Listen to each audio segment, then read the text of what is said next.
welcome back to the my new video guys and my YouTube channel guys. Today friend, we are going to talk about guys, how can we reset mobile data network setting in our Redmi phone. When you want to reset your mobile data settings, so how can you reset? Today I will show you in this video guys.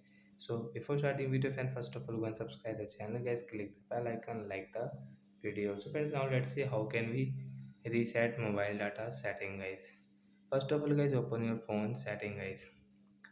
After on phone setting, I scroll it friends, you can see this type of setting in your Redmi phone. So guys, you will have to come in guys your this connection setting guys, tap here and guys again scroll.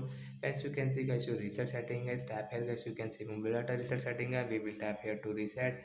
After 4 and 5 seconds guys, setting will reset guys. And friends, you can see guys network setting has been reset.